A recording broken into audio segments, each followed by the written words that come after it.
gracias al Señor porque tenemos administradores como el pastor Rodríguez. Eu dou graças a Deus porque temos administradores como o pastor Rodrigues, nesse campo nosso aqui em Porto Rico. Um homem valente que não tem medo de perder o seu cargo. E o único que ele quer é agradar a Deus. E glória a Deus por isso, pastor Rodrigues. Obrigado por abrir as portas aqui em Porto Rico, um lugar que temos muito próximo em nosso coração. Gostaria de lhes dar uma boa notícia. Ontem à noite, 440 lugares estiveram conectados conosco. De 21 países. Países de todos os lugares. Glória a Deus. Estamos contentes que muitas pessoas de vários países e de muitos lugares tenham sintonizado a programação da noite. Gostaríamos de dar-lhes um cumprimento muito especial esta noite a todas as pessoas que nos escutam pelas emissoras de rádio e também aos que estão presentes aqui. Aqueles que estão escutando na Venezuela, por rádio também, em diferentes lugares, Rádio Sol, Rádio Paraíso, glória a Deus, isso é uma festa. E gostaria de lhes dizer algo. Quando eu falei da música ontem à noite, e falei sobre o estilo de adoração pentecostal, não estou sendo crítico dos pentecostais, eles têm o estilo deles de adoração. Nós não concordamos com o estilo de adoração deles, mas meu ponto-chave é que nós, os adventistas, temos que adorar de uma forma distinta, porque nossa teologia é uma teologia diferente, é uma teologia do lugar santíssimo. E nosso papel como adventistas é compartilhar com o mundo, com nossos irmãos pentecostais, com nossos irmãos de outras igrejas protestantes, com nossos irmãos católicos. É essencial que nós compartilhemos a verdade como se encontra em todas as Escrituras Sagradas. Agora eu gostaria de mencionar, antes de começar o nosso estudo, que à saída há certos materiais que eu trouxe. Gostaria de dizer que esta noite vou apresentar uma porção pequena de um livro que escrevi, que é supremamente importante. Chama-se Culto no Trono de Satanás. Eu sei que alguns de vocês têm. Ele fala da problemática que temos atualmente na igreja sobre o assunto da adoração. Não é só o tema da música, mas trata de todos os aspectos que têm a ver com a adoração. E também tem um livro pequeno, está somente em inglês, mas já foi traduzido para o espanhol. Mas trouxe alguns em inglês sobre outro ponto de debate na igreja. Trata do assunto da ordenação de mulheres. É um livro que causou um impacto muito grande, não somente entre os leigos, mas também entre os pastores da América do Norte. Muitos pastores me disseram que tinham uma posição antes e depois do livro mudaram seu ponto de vista. É um livro pequeno, tem somente 64 páginas, mas, na verdade, trata do verdadeiro problema nessa área. Portanto, aqueles que estiverem interessados, temos esses materiais e muitos outros materiais ao final. Agora sim, vamos curvar nossos rostos e vamos pedir a bênção de Deus. Querido Pai Celestial, nesta noite, teu povo está reunido aqui e também em lares, em igrejas, em casas, escutando a mensagem que tu tens para este tempo. Pedimos, Pai, que através do teu Espírito Santo, tu fales a cada um que sintonizaram neste programa. Que, Senhor, tire de nosso coração e de nossa mente qualquer estorvo, qualquer obstáculo que possa impedir que nós escutemos a tua voz. Sabemos que quando nos aproximamos a ti com confiança, com um espírito humilde, tu responde nossas orações. E é assim, Senhor, que nos aproximamos de teu trono, pedindo a tua companhia e tua direção, pois te pedimos no precioso nome do teu Filho Cristo Jesus. Amém. No ano de 2010, na cidade de Atlanta, reuniram-se um sábado mais de 70 mil adventistas de todas as partes do mundo para escutar o sermão inaugural do novo presidente da Associação Geral dos Adventistas do Sétimo Dia, o pastor Ted Wilson. Eu tive o privilégio de estar presente ali, e à medida que escutava o seu sermão, saíam-me lágrimas dos olhos, ao ver como chamava a igreja a um reavivamento e a uma reforma. E como em seu sermão enfatizam de forma cortês, mas firme, que a Igreja Adventista tem uma relevância especial para o mundo cristão neste tempo. Tem uma verdade presente e chamou a Igreja a voltar mais uma vez às suas raízes, que voltássemos à nossa mensagem e voltássemos à nossa missão.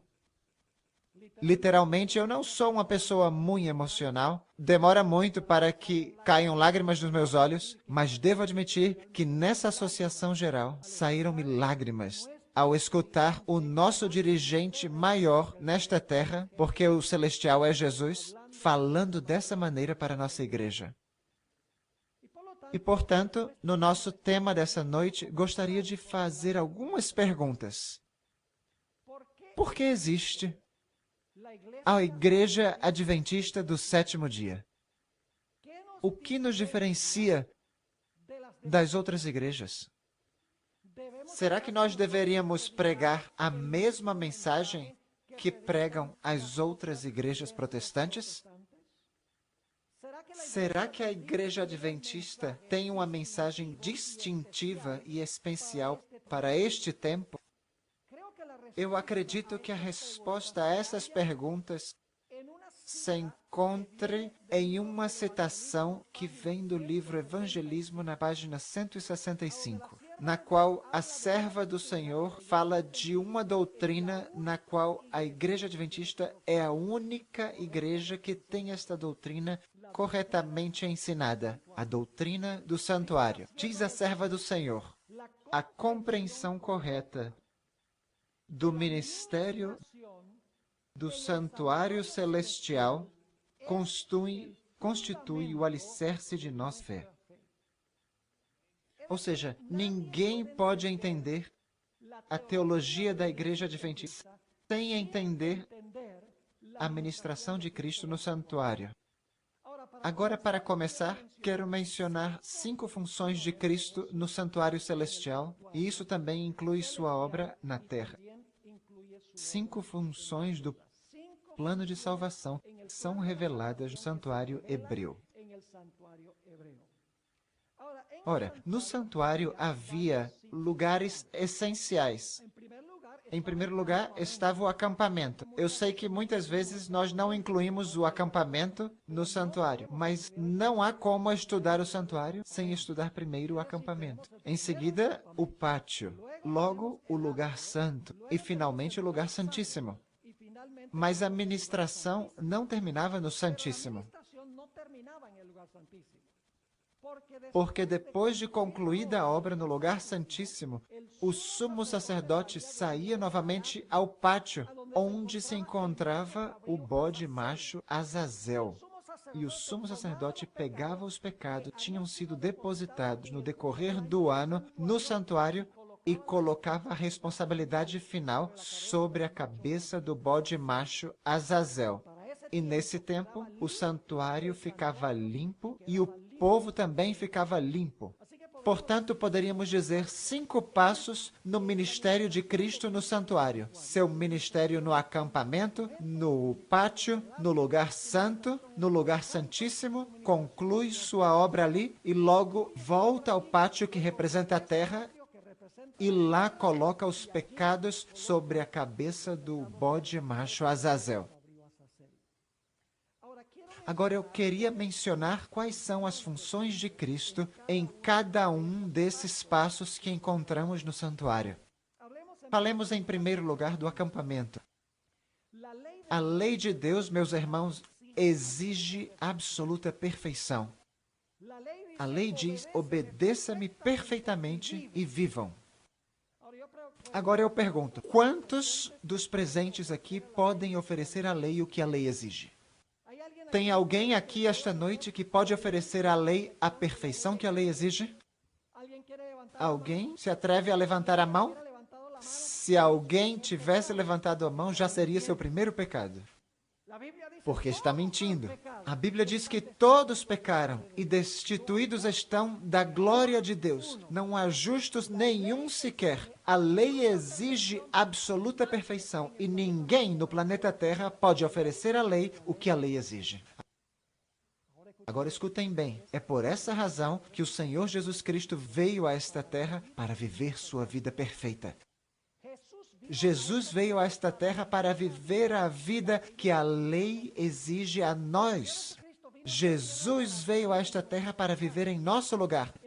Em outras palavras, o Senhor Jesus Cristo veio tecer um manto perfeito de justiça. Cada ato de obediência à lei de Deus por parte de Jesus foi um fio que ele agregou ao manto perfeito de justiça. E quando Cristo disse, está consumado na cruz, Jesus colocou o último fio ao manto perfeito de justiça.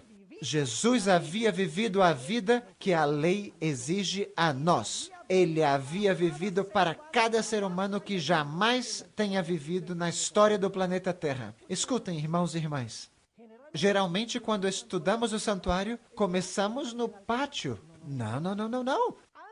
Antes de sacrificar o cordeiro, é preciso garantir que o cordeiro não tenha defeito. E o fato de que o cordeiro não tenha defeito, isso é a vida perfeita de Jesus Cristo. Jesus primeiro tinha que viver a vida que nós temos que viver em nosso acampamento, em nosso meio. Ou seja, no acampamento temos a vida perfeita de Jesus, em favor de todos os seres humanos. Logo passamos ao pátio. No pátio, o Senhor Jesus Cristo morre. Aí está o altar de sacrifício. Agora, prestem atenção que Jesus não somente tinha que viver a vida que a lei exige em nosso lugar. Alguém também tinha que pagar a culpa do pecado que eu tenho, porque a lei diz, obedeçam-me perfeitamente e vivam. Mas se vocês não obedecem perfeitamente à lei, o que temos que fazer? Morrer? Portanto, não era suficiente que Jesus viesse viver a lei, que Jesus viesse viver a vida que nós devemos viver. Jesus tinha que vir para morrer a morte que nós devemos morrer por termos quebrado a lei de Deus. E Jesus morreu por todos os pecados de todos os seres humanos que jamais viveram na história do planeta Terra. Ou seja, no acampamento e no pátio, o Senhor Jesus Cristo viveu a vida que a lei nos exige a nós e sofreu a morte que a lei nos exige por sermos pecadores. Jesus viveu por todos os seres humanos e Jesus também morreu por todos os seres humanos. E em seguida, passamos à obra de Cristo no lugar santo. Agora eu pergunto, o Senhor Jesus Cristo perdoou os pecados de todos os pecadores na cruz? Sabem que quando eu pergunto isso, a maioria das pessoas, inclusive na igreja adventista, as pessoas dizem, sim, na cruz o Senhor Jesus Cristo perdoou os pecados. Na cruz, o Senhor Jesus Cristo não perdoou os pecados. Na cruz, o Senhor Jesus Cristo fez provisão para perdoar os pecados. A Bíblia diz que o perdão é algo individual, não é algo corporativo. A Bíblia não diz, se confessamos os nossos pecados, Ele é fiel e justo para perdoar os nossos pecados e purificar-nos de toda maldade. Ou seja, a obra de Cristo no lugar santo, agora como intercessor, é aplicar sua vida e aplicar sua morte àquelas pessoas que vêm a Ele arrependidos, confessando seus pecados e confiando na vida e na morte de Cristo em seu favor. E quando eu me arrependo, e o arrependimento vem de Deus, diz a nossa lição, a Bíblia diz que a bondade de Deus é que nos leva ao arrependimento. E quando eu confesso o meu pecado e digo ao Senhor Jesus, que é o meu intercessor, Senhor, eu sou um miserável pecador, eu não mereço a sua graça, eu mereço a destruição, eu mereço a morte, mas Senhor Jesus, eu creio que o Senhor viveu a vida que a lei me exige, eu creio que tu morreste a morte que a lei me exige, eu confio em ti, Jesus, no lugar santo, intercede por mim. e coloca na minha conta sua vida e sua morte. E Deus olha para mim como se eu nunca tivesse pecado. Sou aceito no amado. Jesus, no lugar santo, está recebendo clientes individuais para aplicar os benefícios de sua vida e sua morte a pessoas que venham a Ele arrependidas, confessando seus pecados e confiando nos méritos de Cristo Jesus. No serviço do santuário do Antigo Testamento, entravam no santuário. O pecado era colocado sobre a cabeça do animal, em seguida o sacerdote tomava o sangue e levava o sangue para o santuário. Dessa maneira, os pecados eram transferidos do pecador para a vítima e, por meio da vítima, para o santuário, pela intercessão do sacerdote. Durante o decorrer do ano, o santuário ficava contaminado, porque entrava no santuário pelo sangue o pecado. Agora, sabem, tem gente que diz, muitos adventistas inclusive, dizem, nós não temos certeza da salvação. Porque nós cremos que quando confessamos nossos pecados entram lá no santuário e ficam registrados no santuário e contaminam o santuário. Escutem bem, meus irmãos, quando eu me arrependo, quando confesso os meus pecados, quando confio em Jesus, eu não tenho que me preocupar, porque nesse momento eu tenho a segurança do perdão. Eu tenho a segurança da salvação. Agora o problema está no santuário. E aquelas pessoas que dizem que não podem ter segurança de salvação porque o pecado entra no santuário, permita-me dizer-lhes uma coisa. Melhor que tenham os pecados no santuário, porque se não estão no santuário, estão aqui. Nossa maior segurança é entrar no santuário pelo sangue de Cristo, através do arrependimento, através da confissão, confiando nos méritos de Jesus. Nossos pecados entram no santuário, mas os pecados são pecados perdoados que estão no santuário.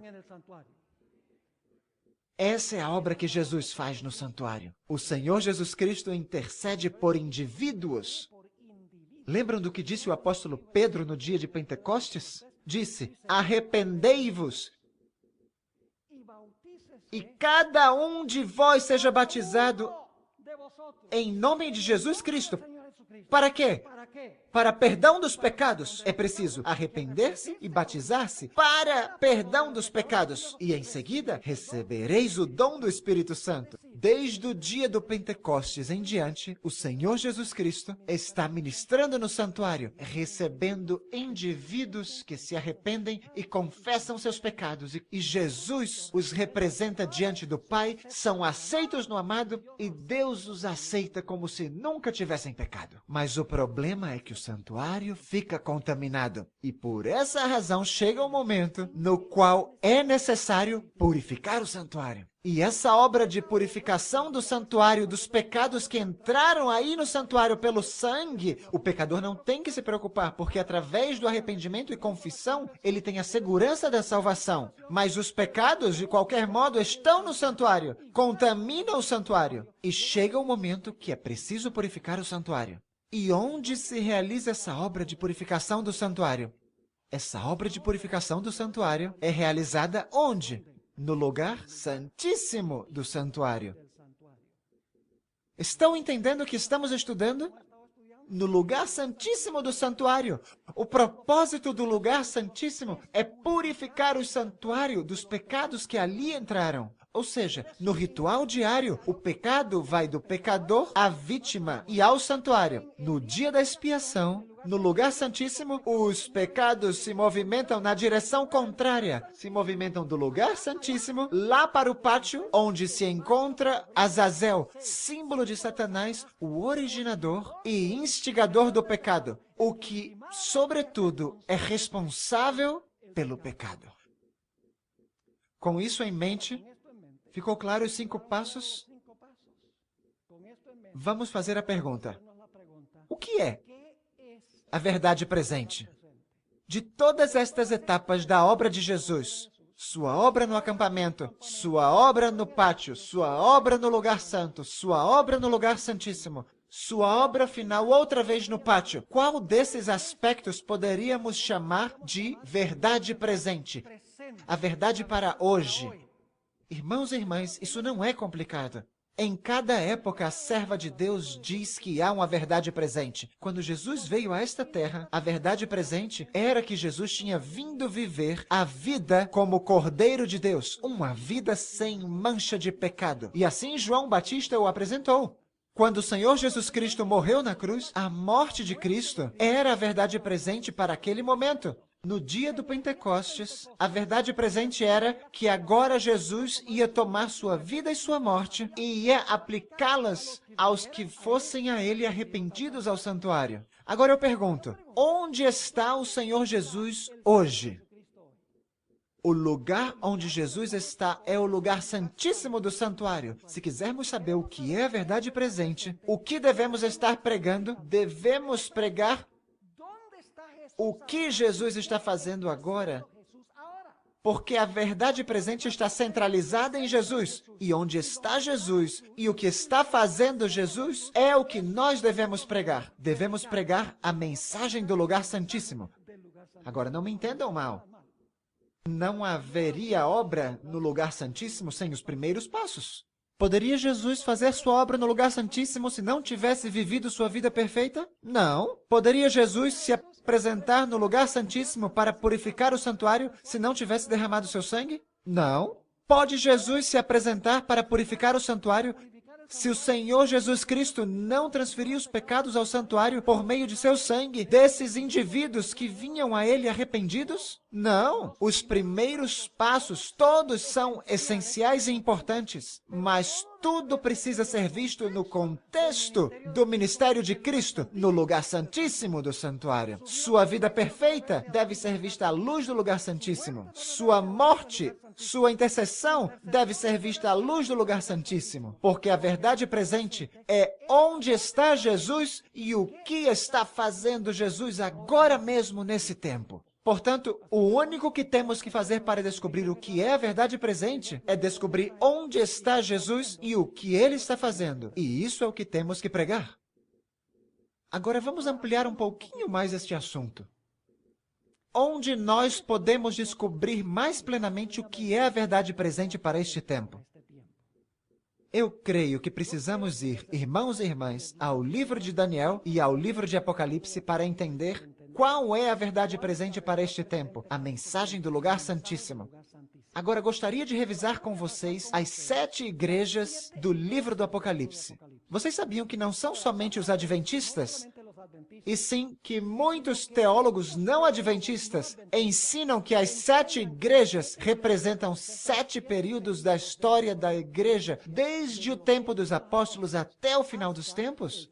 Não somente a igreja adventista é a que ensina isso. Há muitos teólogos evangélicos, batistas, pentecostais, que ensinam que as 7 igrejas representam 7 períodos consecutivos da história da igreja. E é interessante, eu já li vários desses livros, e geralmente dizem que a igreja de Éfeso é a igreja apostólica, não somente a igreja adventista. Dizem que a igreja de Esmirna é a igreja perseguida pelos imperadores romanos.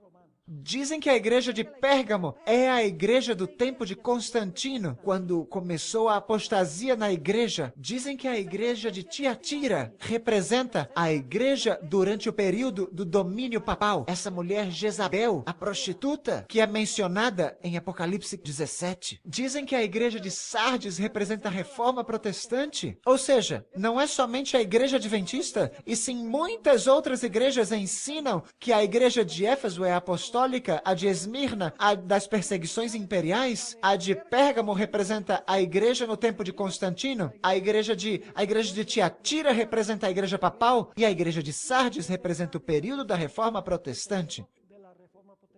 São as 5 primeiras igrejas. Agora, quando chegamos à igreja 6ª e 7ª, as coisas ficam nubladas. Mas eu pergunto, quando termina o período de supremacia papal? Vocês devem saber disso. Ele ia governar por um tempo, 2 tempos e o quê? E metade de um tempo? Ou seja, que a 5ª igreja nos leva ao ano de 1798. Agora, o que eu quero que analisemos especialmente é a sexta igreja. Lembre-se que a sexta igreja é depois da igreja apostólica, período dos imperadores romanos, depois do período de Constantino, depois da supremacia papal, depois da reforma protestante. Já estamos chegando ao final da história, porque a igreja de número 6 está na sequência. Final da história. Gostaria que atentássemos qual é a igreja. Essa é a igreja de Filadélfia. Sabem algo interessante? Vamos perceber num instante que diante da igreja de Filadélfia é colocada uma porta aberta. E vocês dizem, o que é essa porta e para onde leva essa porta e o que passa dentro dessa porta? Sabe qual é o nome da sétima igreja? É Laodiceia. Sabem o que significa? A palavra Laodiceia significa julgando o povo, ou o povo do juízo. Ou seja, a igreja de Filadélfia é a igreja que vem imediatamente antes de começar o quê? Antes de começar o juízo. A última igreja é a igreja do juízo. Ou seja, a igreja de Filadélfia é a igreja que vem imediatamente antes de começar o juízo. Agora, vamos até Apocalipse capítulo 3. E vamos ler os versículos 7 e 8. Para ver o que diz acerca desta porta e aonde leva esta porta. Lá diz, e ao anjo da igreja que está em Filadélfia, lembrem-se que a sexta igreja que está no final da história, depois do período da igreja romana, depois do período do protestantismo, não somente segundo os adventistas. Diz ali, e ao anjo da igreja que está em Filadélfia, escreve, isto diz o que é santo, o que é verdadeiro, o que tem a chave de Davi, o que abre e ninguém fecha, e fecha e ninguém abre. Eu pergunto, essa chave abre uma porta, sim ou não? Na igreja de Filadélfia, a chave abre uma porta? Sim. Vai fechar a porta? Claro, porque disse que abre e ninguém pode fechá-la, e fecha e ninguém pode abri-la. Mas vocês podem falar, mas aí não diz uma porta, somente diz que tem uma chave que abre e fecha. Mas percebam o que diz no versículo 8. Conheço as tuas obras. Eis aqui, diante de ti, pus o quê?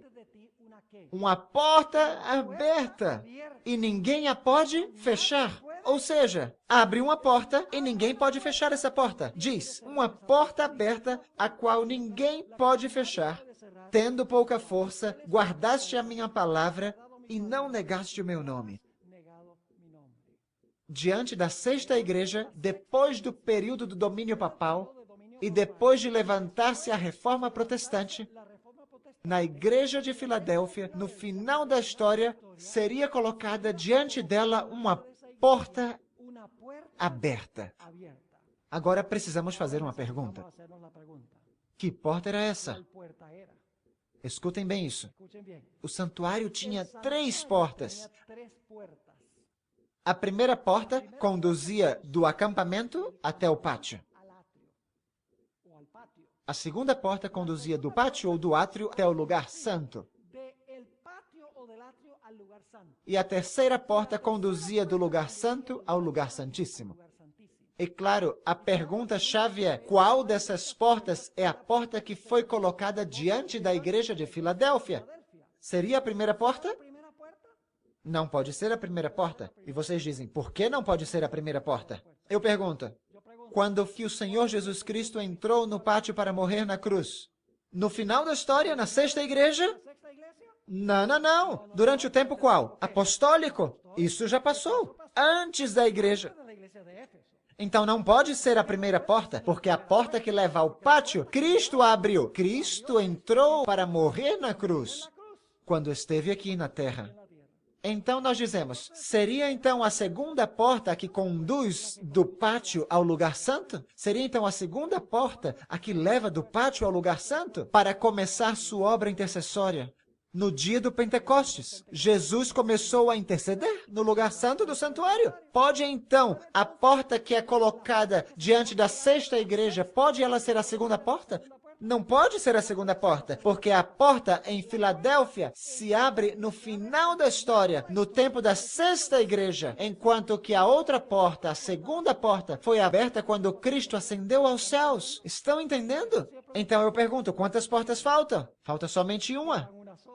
E qual é essa porta?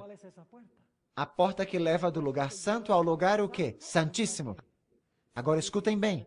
O livro de Apocalipse identifica o momento no qual essa porta é aberta.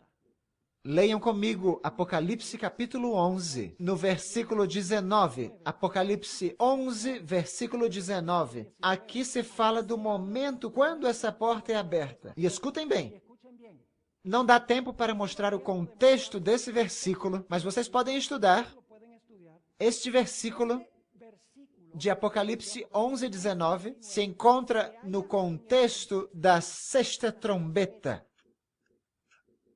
Vocês sabem que nós, adventistas, tradicionalmente, e acredito que corretamente, cremos que as igrejas, os selos e as trombetas correm juntos. São três diferentes perspectivas da história desde os tempos apostólicos até o final dos tempos. As igrejas começam nos tempos apostólicos e terminam no tempo do fim. Os selos começam nos tempos apostólicos e terminam no tempo do fim. As trombetas começam nos tempos apostólicos e terminam no tempo do fim. Três diferentes formas de traçar a história eclesiástica a partir de três perspectivas diferentes. E é interessante que Apocalipse 11, 19 está no contexto da sexta trombeta, sexta igreja, e este versículo, sexta trombeta. Agora prestem atenção no que diz Apocalipse 11, 19. O templo de Deus abriu-se no céu. O que indica que foi aberto no céu? Que estava fechado, claro que sim. Diz que abriu-se no céu o templo de Deus. E essa porta levava até onde? Sob a sexta trombeta, na sexta igreja. A sexta igreja mencionava que coisa? Uma porta também. Diz, e abriu-se no céu o templo de Deus. E o que foi visto ali? E a arca da sua aliança foi vista no seu templo. E houve relâmpagos, e vozes, e trovões, e terremotos, e grande saraiva. Qual é a porta que foi aberta sob a sexta trombeta ou sob a sexta igreja? A porta que leva até onde? Ao lugar santíssimo do santuário. A cronologia se enquadra. A sexta igreja com a sexta trombeta estão no final do tempo, depois do período do domínio papal e da reforma protestante. Exatamente. A cronologia se enquadra perfeitamente. Agora vejam bem. Abre-se a porta e dentro da porta é vista o quê? A Arca da Aliança. Onde se encontrava a Arca da Aliança? A Arca da Aliança se encontrava no lugar santíssimo. E quando que esse local era aberto na história de Israel? No dia da expiação, que era o grande dia do juízo do povo de Israel. Então, para que essa porta é aberta em Apocalipse 11, versículo 19? Ela é aberta porque agora vai começar que coisa? Vai começar o juízo no santuário celestial. Ficou clara a cronologia? Agora vamos a outra passagem, que descreve o mesmo evento. Não vou ler a passagem, mas vou descrever o evento. Daniel, capítulo 7. Vocês conhecem bem, vez por outra isso é pregado em evangelismo. E eu espero que seja pregado. O pastor Rodrigues disse que as profecias podem ser apresentadas de maneira cristocêntrica. E não tem nenhuma proibição que se preguem as profecias. O que acontece é que muitos não querem que a profecia seja pregada por medo de ofender os outros. Escutem, irmãos e irmãs. Se nossos irmãos de outras igrejas não entendem essas profecias, finalmente receberão a marca da besta. É isso que você deseja para seus amigos de outras igrejas? Querem que seus amigos de outras igrejas tomem as decisões incorretas quando venham as provas sobre o selo de Deus e a marca da besta? Meus irmãos e irmãs, se temos amor para com as pessoas, vamos querer apresentar esta mensagem, porque para deixá-los na ignorância significa que vão se perder ao tomarem decisões incorretas. Portanto, a mensagem da profecia é uma mensagem de amor. Jesus manda esta mensagem porque não quer que recebamos a marca da besta, quer que recebamos o selo do Senhor nosso Deus. Daniel 7. O que representa o leão? Vamos, digam-me vocês, o que representa o leão? Ai, ai, ai, estão fraquinhos. Não comeram feijão antes de vir para a igreja. Digam-me, representa o leão o quê? Babilônia, muito bem. Então o urso, o que representa? Medopérsia. O leopardo, o que representa? A Grécia. E logo temos um animal grande e terrível. O que representa? Roma. E logo desse animal saem 10 chifres. O que representam os 10 chifres? As divisões do Império Romano. E entre os 10, um chifre pequeno se levanta. E esse chifre pequeno representa outra classe de Roma. Qual Roma? Roma papal. E quanto tempo governa Roma papal? Governa 1260 anos. E quando terminam os 1260 anos? No ano de 1798. Agora escutem bem. Em Daniel capítulo 7, lá diz que quando o chifre pequeno chega ao final do seu período de domínio, o juiz se assenta e os livros o quê? São abertos. É a mesma cronologia das 7 igrejas, sim ou não? Sim. Lá no final, depois do papado e da reforma protestante, Filadélfia, a porta aberta. A porta se abre no céu, vê-se a Arca da Aliança, 6ª trombeta, no final da história da igreja. E agora aqui nós vemos em Daniel capítulo 7, que depois do período de domínio papal, começa o quê? O juízo, porque diz que o juiz se sentou e os livros foram abertos. E em seguida, escutem só, em seguida nos diz que quando o juiz entra e se senta e os livros são abertos, então sobre as nuvens do céu, quem vem? Vem o Filho do Homem. Isso está nos versículos 13 e 14. E até onde o Filho do Homem chega nas nuvens do céu?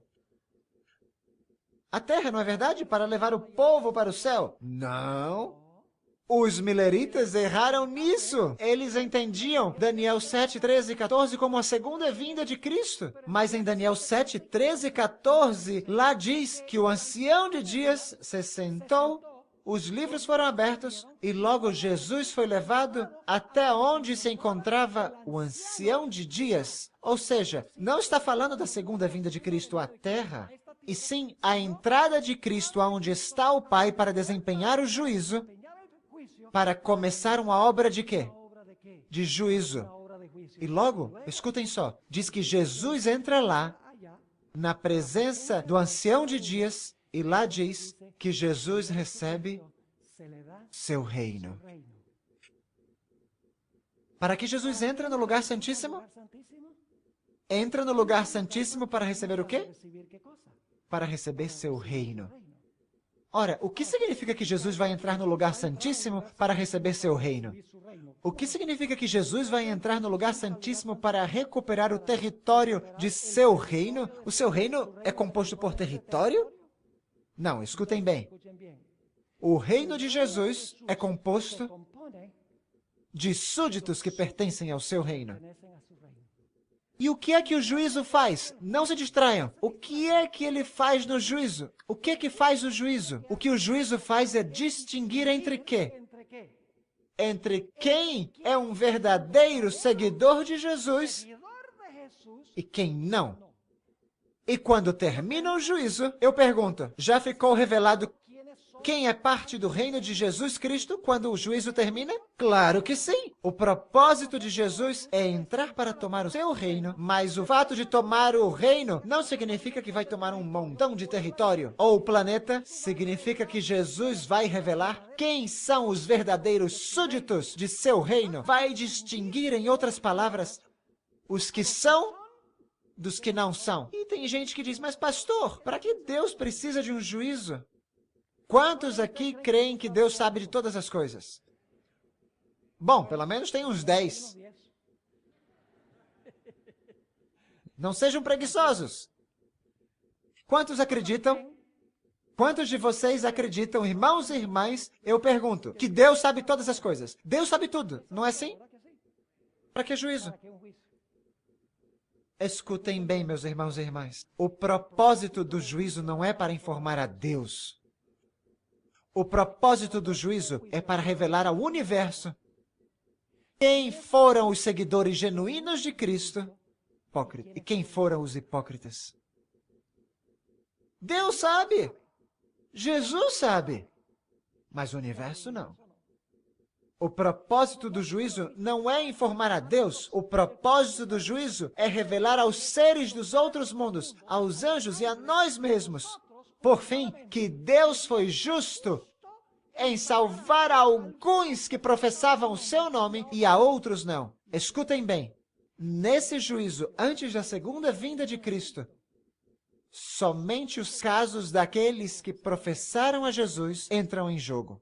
Ou seja, este juízo dentro da porta, no lugar santíssimo, não incluem aqueles que não aceitaram a Cristo Jesus. Esse juízo só inclui aqueles que professaram o nome de Cristo Jesus. Agora eu pergunto, todas as pessoas que professam o nome de Cristo são verdadeiros seguidores de Cristo? Temos o trigo e o joio na igreja? E como se distinguem? O trigo e o joio parecem iguaizinhos. É preciso esperar até que? Até que haja um juízo. E não somos nós os que fazemos os juízos. São os anjos, afinal, que fazem a separação ou a divisão. Mas o trigo e o joio são muito parecidos. Eu pergunto, a rede do Evangelho reúne peixes maus e bons? Claro que sim. E o que é preciso fazer quando chegamos à praia? É preciso separar os bons que serão levados ao mercado dos que não servem. Eu pergunto, na igreja só há virgens sábias. Também temos virgens insensatas? Claro que sim. As insensatas tinham lâmpadas? Representa a Bíblia. Tinham pelo menos certa quantidade de azeite? Ah, que sim. Mas eram hipócritas? Não, mas não eram. Eu pergunto, na câmara nupcial, somente entram aqueles que têm o manto que foi provisto ou há alguns que vão tentar se infiltrar? Vocês conhecem essa parábola de Jesus? Do homem que entrou na festa de bodas sem o manto? Vocês acham que Jesus está falando que na segunda vinda ele leva o seu povo ao céu, depois que todo mundo está no céu?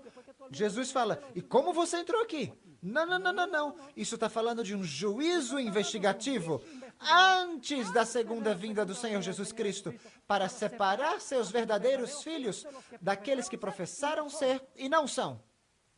Os evangelhos nos dizem que muitos vão dizer, Senhor, Senhor, expulsamos demônios em teu nome, profetizamos em teu nome, fizemos milagres em teu nome. E Jesus vai dizer, claro, como vocês trabalharam, falaram em línguas e curaram. Venham comigo, vocês são meus. Não! Jesus disse, nunca vos conheci, apartai-vos de mim, vós que praticais a iniquidade. Eu pergunto, essas pessoas professavam serem seguidoras de Jesus? Claro, porque dizem, Senhor, Senhor. E como é que se nota a diferença? Na igreja há lobos vestidos de ovelhas? Vocês conhecem todos esses versículos aos quais estou me referindo. Há inclusive ministros que se disfarçam como ministros de justiça. O apóstolo Paulo diz, eu pergunto, há cristãos que têm a aparência de piedade, mas não têm o poder da piedade? Claro que sim. Então, no juízo, meus irmãos e irmãs, o Senhor Jesus Cristo sabe quem são os seus e quem não são os seus, mas Ele quer revelar ao universo quem foram de coração verdadeiramente seguidores do Senhor Jesus Cristo, para revelar a todos os seres do universo que Ele foi justo e misericordioso em salvar aos que pertencem ao seu reino. Jesus entra ao lugar santíssimo para adquirir seu reino, fazendo uma obra de juízo para estabelecer quem são os seus seguidores. Quando o juízo termina, então o Senhor Jesus Cristo concluiu o seu reino. Agora escutem o que vou dizer. É possível que no juízo o perdão seja revogado? Vocês lembram que no ritual diário os pecados entravam no santuário, não é mesmo?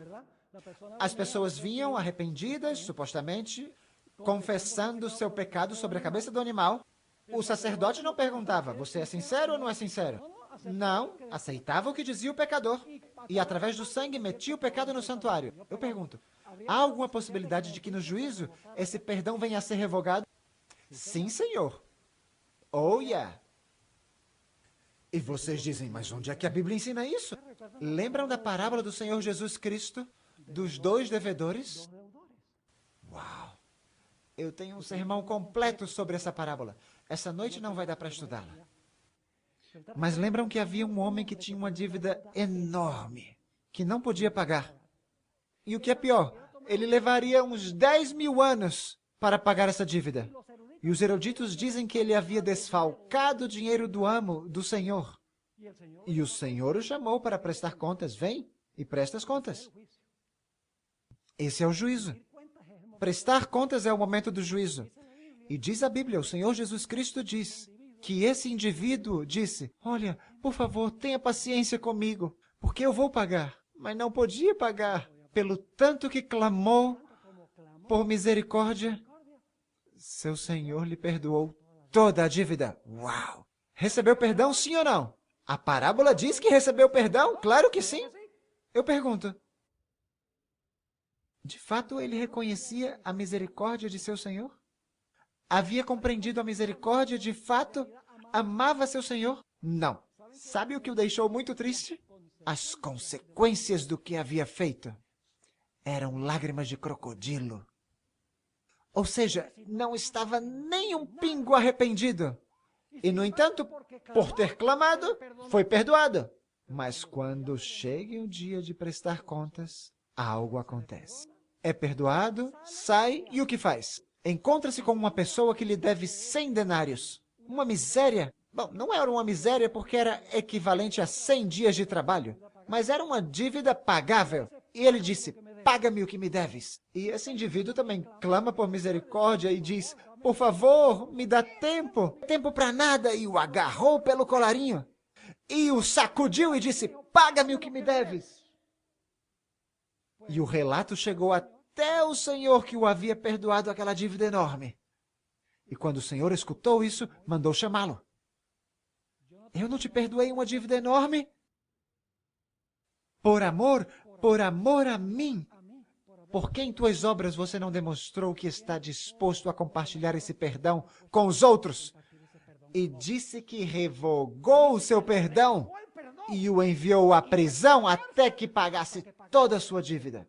É possível revogar o perdão no juízo se a pessoa foi hipócrita quando depositou seu pecado no santuário? Sim, Senhor! O propósito, meus irmãos e irmãs, do juízo é simplesmente revelar se o arrependimento de uma pessoa foi genuíno ou foi falso. E como se revela se o arrependimento foi genuíno ou foi falso? É muito fácil. O juízo se faz conforme as nossas obras. São examinados nossos pensamentos, nossas emoções. São examinadas nossas ações, nossas palavras, para ver se de fato nós nos arrependemos, confessamos de coração nossos pecados e confiamos em Jesus. Pela sua graça, podemos vencer essas tendências em nossa vida.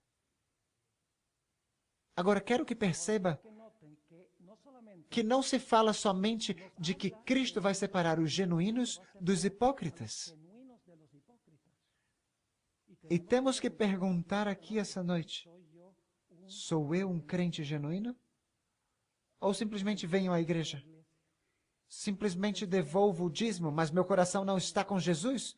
Temos que examinar-nos para ver se nós somos de fato filhos do reino, se nos arrependemos e confessamos os nossos pecados, e confiamos em Jesus, e odiamos o pecado e amamos a Cristo, e que temos seu poder para vencer o pecado, para que nossa vida seja diferente e distinta. Mas escutem bem, o lugar santíssimo também nos revela outras coisas interessantes. A mensagem distintiva e especial da Igreja Adventista, todas as suas doutrinas especiais, que a distingue das demais igrejas, se encontram no lugar santíssimo do santuário. Eu pergunto, o que estava dentro da Arca da Aliança? A lei. O que a Igreja Adventista ensina sobre a lei? Que ainda está o quê? Vigente. E que pela graça de Deus, Deus quer que nós a obedeçamos. O que é que o mundo cristão diz em relação à lei? Pregada na cruz. Cristo já aguardou. Não somos salvos pelas obras.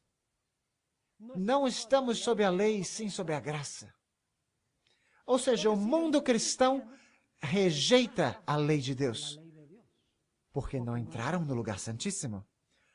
O que mais encontramos no centro da lei? O sábado. O que o mundo cristão diz a respeito do sábado? Não, era para os judeus. Os cristãos não têm que guardar. Nós guardamos o domingo em homenagem à ressurreição. Eu pergunto, essa é uma das doutrinas distintivas da Igreja Adventista? A lei e o sábado? No lugar santíssimo? Por que o mundo cristão não vê isso? Porque eles estão no pátio e no lugar santo. Não entraram no lugar santíssimo. Porque quando entrem no lugar santíssimo, veem que Jesus agora vão separar os genuínos dos hipócritas e que a lei de Deus ainda está vigente e que o sábado ainda é o dia de repouso do Senhor. Mas há outras coisas que são reveladas. Também se revela que o sábado é uma prova para o povo de Deus para ver se vão andar na lei de Deus. Sabem o que mais havia no lugar santíssimo? Um pote de maná. E se vocês vão a Êxodo 16, Deus diz, eu vou provar Israel para ver se vão andar na minha lei. E em seguida lhes dá a prova do maná, para ver se vão guardar o sábado. Ou seja, o sábado era uma prova da lealdade dele para com a lei. Eu pergunto, o sábado será uma prova de lealdade do povo de Deus para com a lei de Deus no tempo do fim? Está no lugar santíssimo, no maná. Mas o maná também revela a reforma pró-saúde, que o povo estava cansado dessas dietas simples que Deus tinha dado para eles. Diziam, dá-nos carne para comer. E a comida deliciosa do Egito. Todos ficaram doentes. A reforma pró-saúde, devemos viver saudavelmente. Eu pergunto, o que ensina a maioria das igrejas do mundo cristão? Disse, não tem problema nenhum. Se quer comer a sua linguicinha, tá bem. Se quer comer os seus camarões, as suas lagostas, pode comer, que a oração santifica todo o alimento. É isso que o mundo cristão diz? Pouca ênfase sobre a saúde, porque ainda não entraram no lugar santíssimo do santuário celestial. Além disso, o que eles dizem do juízo? Sabe o que as igrejas ensinam? Ah, não, o juízo é quando Jesus volte. Isso não é o que a Bíblia diz. A Bíblia não diz que o juízo vai ser realizado quando o Senhor Jesus Cristo voltar. A Bíblia ensina que o juízo começa antes da segunda vinda, enquanto a porta da graça ainda está aberta. Mas onde a Bíblia diz isso? A Bíblia diz isso em Apocalipse 14, versículos 6 e 7. E vi outro anjo voar pelo meio do céu e tinha o evangelho eterno para proclamar aos que habitam sobre a terra e a toda a nação e tribo e língua e povo, dizendo com grande voz, temei a Deus e dai-lhe glória, porque é vinda a hora do seu juízo. Porque é vinda a hora do seu juízo. A obra do juízo chega enquanto o evangelho está sendo pregado? Claro que sim. Porque o anjo está pregando o evangelho e diz que é vinda a hora do seu juízo. Ou seja, o juízo começa enquanto o evangelho está sendo pregado. Antes da segunda vinda. O que significa que o juízo tem que ser realizado onde? No santuário celestial. Sabia que o santuário, o lugar santíssimo, também ensina a doutrina do estado dos mortos? Lembram da vara de Arão que floresceu? Era uma vara, um bastão morto. Mas por um milagre de Deus brotou a vida. Essa vara representa a Cristo, o qual em si mesmo tem a vida. Eu sou a ressurreição e a vida, e ainda que estivesse morto, viverei, diz Jesus Cristo. Ou seja, no lugar santíssimo também encontramos a doutrina do estado dos mortos. O que o mundo cristão diz acerca do estado dos mortos? Dizem, os vivos sabem que vão morrer, e os mortos sabem de tudo. É isso que eles dizem. Mas a Bíblia diz que os mortos não sabem de nada. Meus irmãos e irmãs, as verdades especiais, distintivas da Igreja Adventista se encontram depositadas onde? No lugar santíssimo. Então eu pergunto, qual é a verdade presente da Igreja Adventista do sétimo dia? Que Cristo morreu na cruz? Importante. É verdade, mas não é presente. Que Cristo viveu uma vida perfeita? Verdade, mas não é verdade presente. Que Cristo intercede pelos pecadores? Verdade, mas não é verdade presente. Qual é a verdade presente? Tudo que esteja enclausurado onde? Tudo que esteja enclausurado no lugar santíssimo do santuário celestial. A lei, o sábado, o estado dos mortos, a ideia do juízo, a reforma pró-saúde, tudo o que nos distingue das demais igrejas como adventistas do sétimo dia. E nós o que queremos fazer é adorar como eles adoram. Meus irmãos e irmãs, que vergonha isso nos deveria dar, de que nós nos envergonhemos da mensagem especial que Deus nos deu, essa mensagem especial do lugar santíssimo do santuário. Agora, eu não posso terminar sem mencionar a principal lição que vem do lugar santíssimo. E permita-me dizer-lhes, o mundo cristão, inclusive muitos dos teólogos e ministros na Igreja Adventista, têm um problema neste ponto teológico. Se vocês perguntarem para eles, acreditam que pelo poder de Deus nós podemos vencer completamente o pecado antes da volta de Jesus? E o que muitas pessoas dizem? Não podemos vencer completamente o pecado antes da volta de Jesus. Essa é a resposta que muitos dão.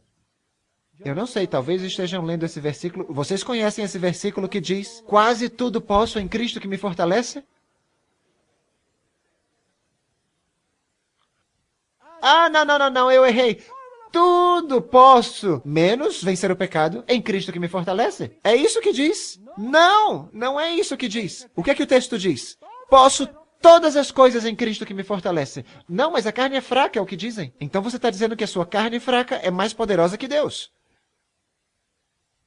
Você está dizendo que Deus não tem o poder para me dar a vitória sobre o pecado.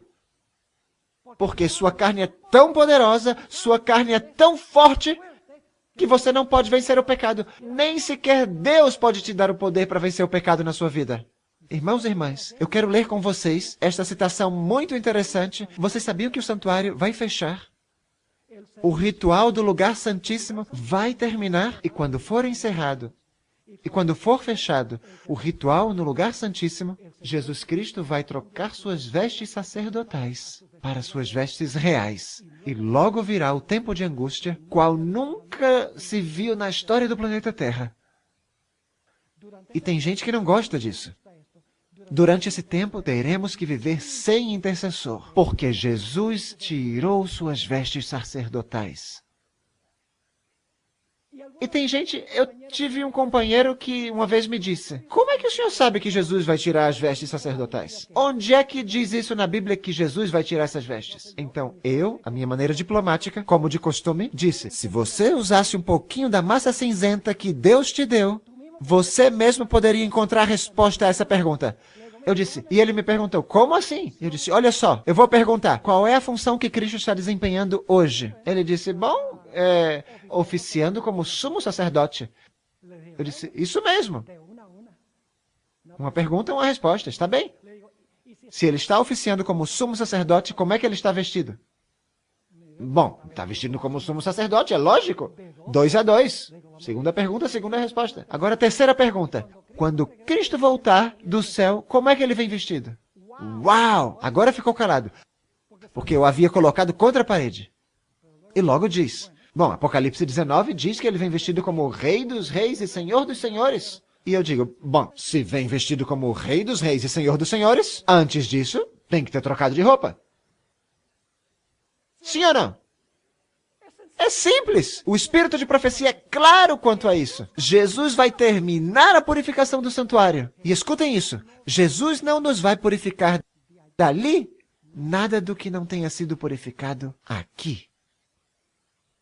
Enquanto purifica o templo no céu dos pecados do seu povo na terra deve purificar o templo da alma pela obra do Espírito Santo. Vou ler somente algumas citações bíblicas e em seguida vamos ler o que diz o Espírito de profecia. Notem o que diz, vamos pular esta, Joel capítulo 2 e os versículos 10 e 11. Joel capítulo 2 descreve a segunda volta de Jesus em poder e glória. E os versículos 10 e 11 concluem a passagem que está descrevendo a segunda vinda. E eu quero que anotem o que diz ao concluir esta passagem. Aqui diz, diante dele tremerá a terra, abalar-se-ão os céus, o sol e a lua se enegrecerão e as estrelas retirarão o seu resplendor. Está falando da segunda vinda, sim ou não? E o Senhor levantará a sua voz diante do seu exército. Quem é o exército? Seus anjos. Porque muitíssimo grande é o seu arraial. Porque poderoso é executando a sua palavra. Porque o dia do Senhor, escutem bem a pergunta. Porque o dia do Senhor é grande e muito terrível. E quem o poderá suportar? Quando o Senhor Jesus Cristo venha em poder e glória, e treme a terra, e o sol se escurece, e a lua não dá o seu resplendor, as estrelas deixam de brilhar, e Deus esteja ordenando ao seu exército com sua voz potente, a pergunta se faz: o dia grande do Senhor é chegado. E quem o poderá suportar? O livro de Joel tem a resposta a essa pergunta. Notem o que continua dizendo Joel capítulo 2, versículos 12 e 13, e logo do versículo 15 ao 17. Escutem a preparação necessária para estar firmes quando vem esse dia. Diz, ainda assim, agora mesmo, diz o Senhor, convertei-vos a mim de todo o vosso coração. E isso com jejuns, e com choro, e com pranto. Isso está descrevendo o dia da expiação. O que era feito no dia da expiação? Fazia-se jejum. O que fazia o povo? Afligia sua alma. O que era tocado antes do dia da expiação? As trombetas.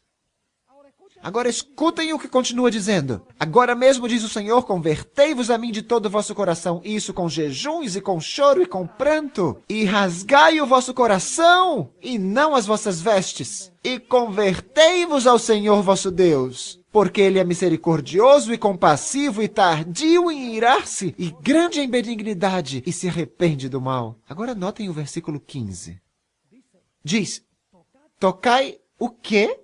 Esta é a festa das trombetas que anuncia o dia da expiação.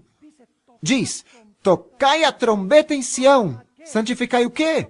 Santificai um jejum? Convocai uma assembleia solene? Congregai o povo. E em seguida diz o quê? Congregai o povo. Santificai a congregação, ajuntai os anciãos, congregai as crianças e os que mamam. Ou seja, todo mundo tem que estar congregado ao redor do santuário no dia da expiação. E continua, saia o noivo da sua recâmara e a noiva do seu aposento. Ou seja, não dá tempo para a lua de mel. E em seguida diz, entre o alpendre e o altar, saltem e gritem e toquem tambores e façam outras coisas. Não! O que os ministros devem fazer? Disse, entre o alpendre e o altar, chorem os sacerdotes, ministros do Senhor, e digam, poupa teu povo, ó Senhor, e não entregues a tua herança ao opróbrio, para que os gentios o dominem. Porque diriam entre os povos, onde está o seu Deus? No tempo de angústia, é isso que vão dizer as nações. Onde está o Deus de vocês agora? Então eu pergunto para vocês, quem poderá estar firme, meus irmãos e irmãs, quando chegue aquele grande dia? Nos versículos seguintes, fala-se da preparação necessária, congregar-se, afligir a alma, jejuar, afligir o coração, converter-se, arrepender-se. É isso que devemos estar fazendo agora. Meus irmãos, agora não é o tempo de estar celebrando. Na festa dos tabernáculos nós vamos a celebrar. Agora é o tempo de examinar nossa vida. É o tempo de examinar o templo da alma. É o tempo não de ficar vendo televisão. É tempo de que nós estejamos lendo a Bíblia, o espírito de profecia, orando, testemunhando a favor de Cristo Jesus. Devemos estar colocando nossa vida espiritual em ordem com o Senhor. Essa mesma pergunta que vemos em Joel, também vemos no livro de Apocalipse.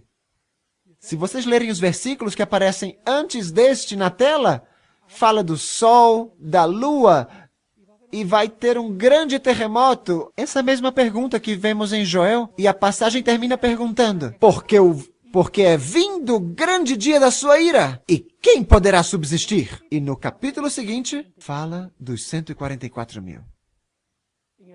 No capítulo 14 de Apocalipse, o caráter dos 144 mil é ampliado. Diz que não se contaminaram com mulheres, ou seja, não tiveram relações ilícitas com igrejas apóstatas. Diz que são virgens. Em outras palavras, seguem ao Cordeiro por onde o Cordeiro vai. São sem mácula diante do trono de Deus. Cantam o cântico de Moisés, servo de Deus, e o cântico do Cordeiro com harpas. Não com bateria, porque no céu se usam harpas, se usam instrumentos não de percussão, mas se usam instrumentos de cordas. É o que se usa no céu, meus irmãos e irmãs. Ou seja, os que poderão estar firmes são os 144 mil. São os que vão estar vivos quando o Senhor Jesus Cristo voltar. E dirão, esse é o nosso Deus a quem esperávamos, e Ele nos salvará. Meus irmãos e irmãs, agora eu vou ler uma citação solene do Espírito de Profecia. Vem do Grande Conflito, página 623. Escutem, solene essa citação. Agora, enquanto o nosso grande sumo sacerdote está a fazer expiação por nós, devemos procurar tornar-nos perfeitos em Cristo. Não, agora escutem bem. Vai falar primeiro de Jesus. Nem mesmo por um pensamento poderia nosso Salvador ser levado a ceder ao poder da tentação.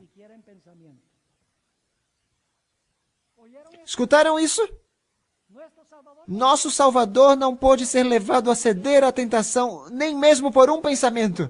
E agora fala de nós. Satanás encontra nos corações humanos algum ponto em que pode obter apoio. Algum desejo pecaminoso é acariciado, por meio do qual suas tentações asseguram sua força. Mas Cristo declarou de si mesmo, aproxima-se o príncipe deste mundo e nada tem em mim. Satanás nada pôde achar no Filho de Deus que o habilitasse a alcançar a vitória. Tinha guardado os mandamentos de seu pai e não... Agora escutem. E não havia nele pecado que Satanás pudesse usar para sua vantagem. E agora escutem bem. Esta é a condição em que devem encontrar-se os que subsistirão no tempo de angústia. Nem sequer em pensamento. E vocês dizem, pastor, isso é impossível. Não, o que é impossível ao homem é possível a Deus. Porque se vocês dizem, meus irmãos, se nós dedicamos nossa vida ao que devemos dedicar nossa vida, nós vamos ser como Enoque. Como Elias, que tiveram paixões como as nossas, mas que têm uma comunhão íntima com o Senhor. Isso significa que vamos ter que mudar nossos hábitos, nossas práticas, o que vemos, o que ouvimos, o que fazemos, o entretenimento no qual participamos. Meus irmãos e irmãs, é tempo agora, quando está para concluir-se o juízo celeste, de colocar nossas vidas em ordem com o Senhor. Esta é a mensagem distinta da Igreja Adventista do sétimo dia. A maioria dos cristãos dizem, não, nós somos pecadores, afinal de contas, vamos continuar pecando até que Jesus volte, e quando Ele volte, então por que não acerta tudo para todo mundo? Meus irmãos e irmãs, para subsistir no tempo de angústia, vamos precisar de uma fé inquebrável. O que é a verdade presente? Primeiros Escritos, página 63. Deixemos que os pioneiros nos digam. Diz a serva do Senhor, escutem com cuidado, se há pastores aqui, há muitas verdades preciosas contidas na palavra de Deus. Vou repetir. Há muitas verdades preciosas contidas na palavra de Deus, mas é a verdade presente que o rebanho necessita agora. Tenho visto o perigo de os mensageiros se afastarem dos importantes pontos da verdade presente, para se demorarem em assuntos que não são de molde a unir o rebanho e santificar a alma. Uau! Disto, ou seja, pregar coisas que não têm nada a ver com os pontos principais da verdade presente, disto Satanás tirará toda a vantagem possível para prejudicar a causa. Agora vai definir a verdade presente. Mas assuntos como o quê? O santuário. Em conexão com o quê? Aí está o juízo, com os 2.300 dias. Que mais? Os mandamentos de Deus e a fé de Jesus, que é a mensagem do terceiro anjo, são perfeitamente apropriados para esclarecer o passado movimento adventista e mostrar qual é nossa presente posição, estabelecer a fé do vacilante e dar a certeza do glorioso futuro. Esses tenho frequentemente visto são os principais assuntos sobre que os mensageiros se devem demorar. Se não estamos fazendo isso, estamos desobedecendo a voz profética que Deus nos deu. Perceberam que tudo o que se diz está relacionado com o lugar santíssimo do santuário nessa lista? Meus irmãos e irmãs, o Espírito de Profecia nos diz que os que entendam e vivam estas mensagens, a mensagem dos 3 anjos, que é a mensagem de Deus que vem do lugar santíssimo, serão preservados em meio à tribulação. As mensagens serão uma âncora para o povo de Deus. Em Primeiros Escritos, página 256, a serva do Senhor diz: estas mensagens foram-me representadas como uma âncora para o povo de Deus. Aqueles que as compreendem e recebem serão preservados de ser varridos pelos muitos enganos de Satanás.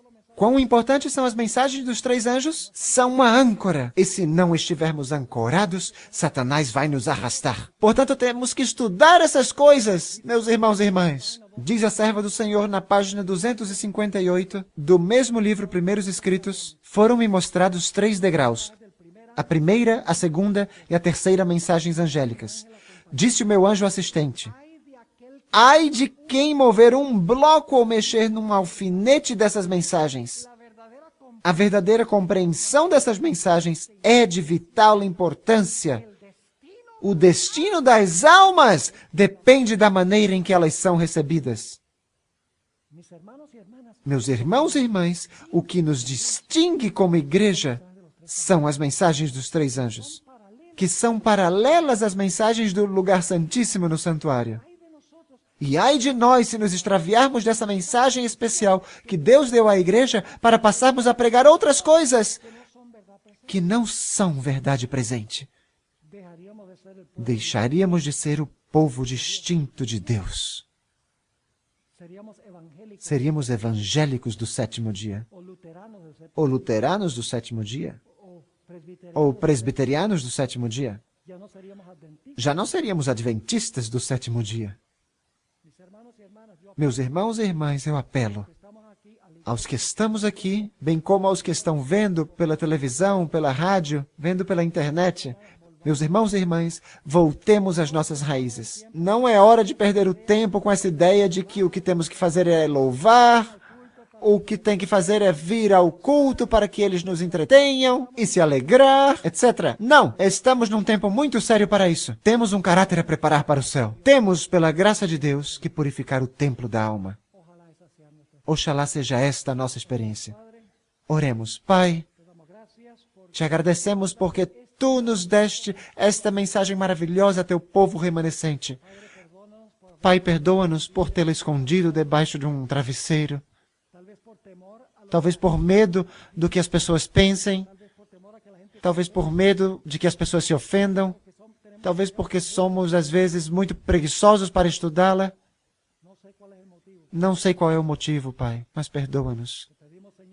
Te pedimos, Senhor, que além de nos dar perdão, nos levante, nos dê a valentia de proclamar estas mensagens com amor a todo mundo que perece no pecado. para que o mundo saiba que os conflitos finais terão que ver com a lei e o sábado, e o estado dos mortos e o espiritismo. Todas essas coisas que tu nos deste para ensinar, para proteger o mundo, os teus fiéis, de serem enganados por Satanás. Eu te rogo, Senhor, que nos abençoes ao retirar-nos deste local e também que abençoes o pastor Gates amanhã, na sexta e no sábado. Que seja uma grande bênção, uma conclusão com chave de ouro para esta semana. Essas coisas pedimos no nome precioso do teu Filho, Jesus Cristo. Amém.